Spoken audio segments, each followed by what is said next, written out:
اعوذ باللہ من الشیطان الرجیم۔ پناہ مانگتا ہوں میں اللہ کی شیطان مردود سے۔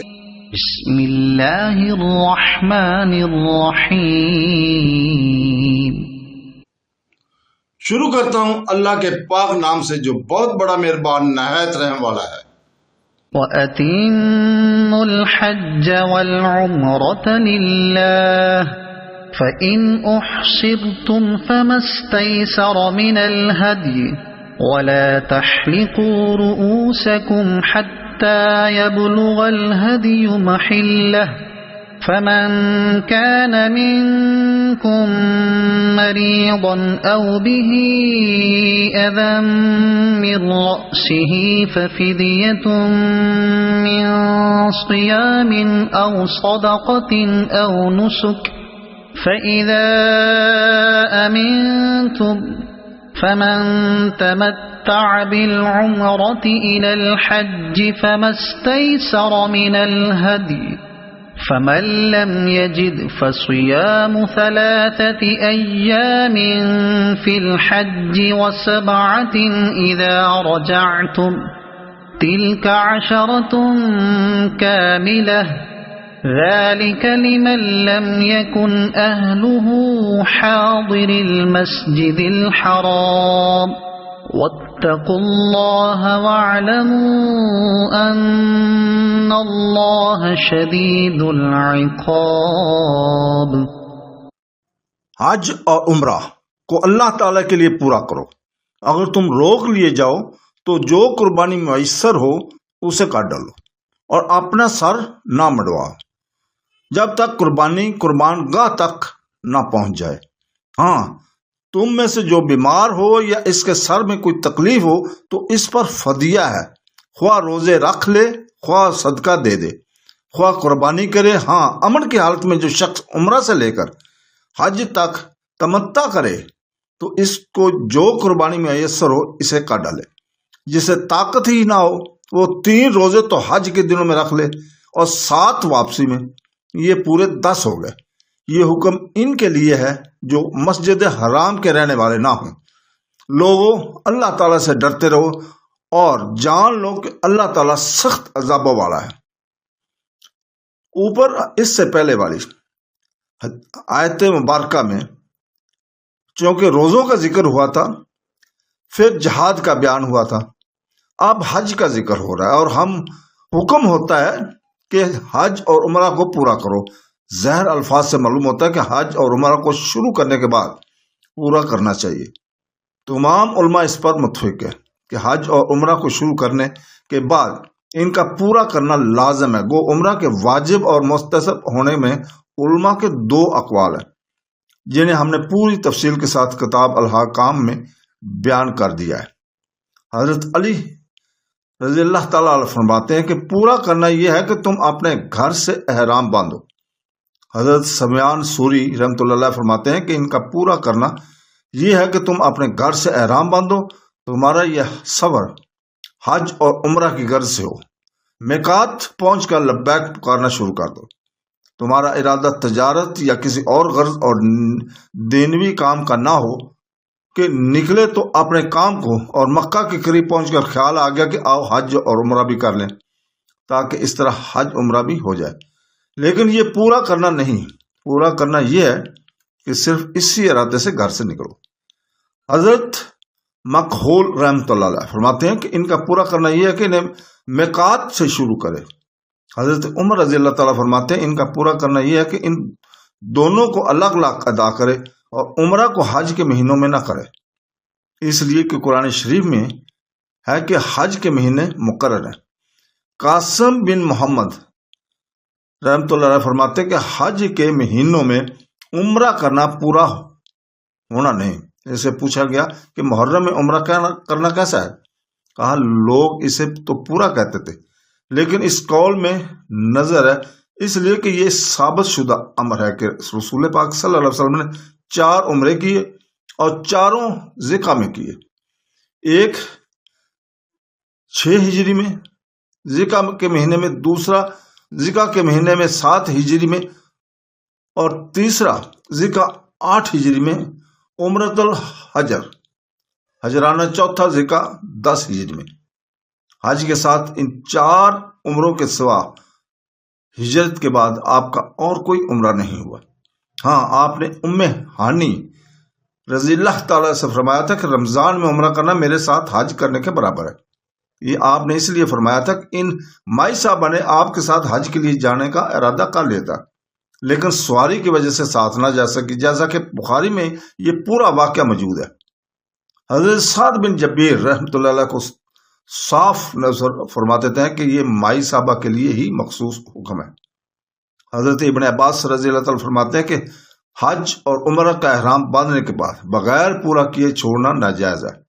نہیں، حج اس وقت پورا ہوتا ہے جبکہ قربانی والے دن جمرہ عقبہ کو کنکر مارے اور بیت اللہ کا طواف کرے اور صفا اور مروہ کے درمیان دوڑے، اب حج ادا ہو گیا۔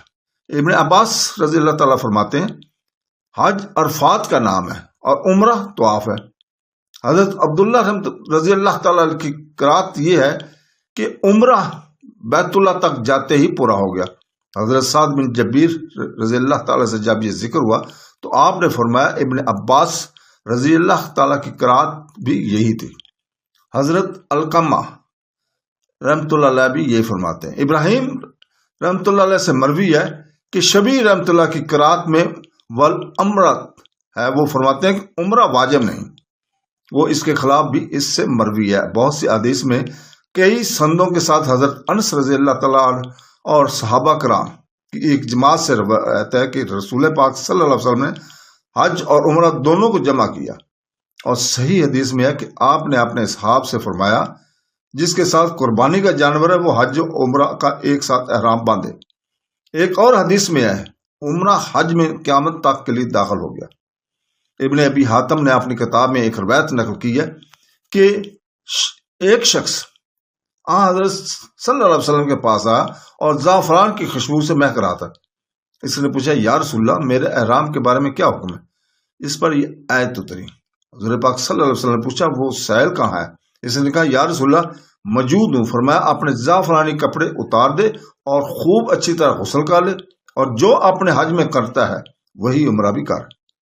یہ حدیث غریب ہے اور یہ سیاق عجیب ہے، بعض میں غسل کا اور اس آیت کے نازل ہونے کا ذکر نہیں۔ ایک روایت میں ان کا نام یالا بن امیہ رضی اللہ تعالیٰ عنہ آیا ہے، دوسری روایت میں صفوان بن امیہ رضی اللہ تعالیٰ عنہ۔ پھر فرمایا اگر تم گھیر لیے جاؤ تو جو قربانی میں سو روک کر ڈالو۔ مفسرین نے ذکر کیا کہ یہ آیت 6 ہجری میں حدیبہ کے میدان میں اتری، جبکہ مشرکین نے رسول پاک صلی اللہ علیہ وسلم کو مکہ جانے سے روکا تھا، اور اسی بارے میں پوری صورت فتح اتری اور آپ کے صحابہ رضی اللہ تعالیٰ کو رخصت ملی کہ وہ اپنی قربانیوں کو وہیں ذبح کر ڈالے۔ چنانچہ 70 اونٹ ذبح کیے گئے، سر منڈوائے گئے اور احرام کھول دیے گئے۔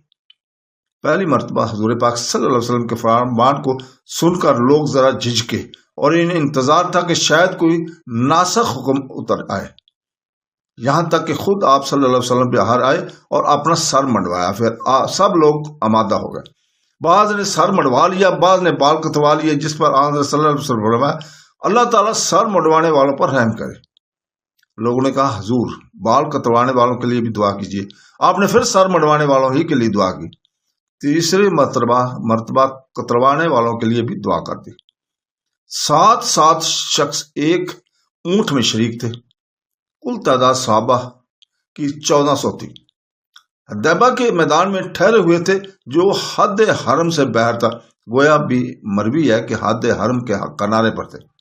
علماء کا اس میں اختلاف ہے کہ یہ حکم صرف ان لوگوں کے لیے ہی ہے جنہیں دشمن گھیر لے یا کسی بیماری وغیرہ سے بھی کوئی مجبور ہو جائے، تو اس کے لیے بھی رخصت ہے کہ وہ اسی جگہ احرام کھول ڈالے اور سر منڈوا ڈالے اور قربانی دے۔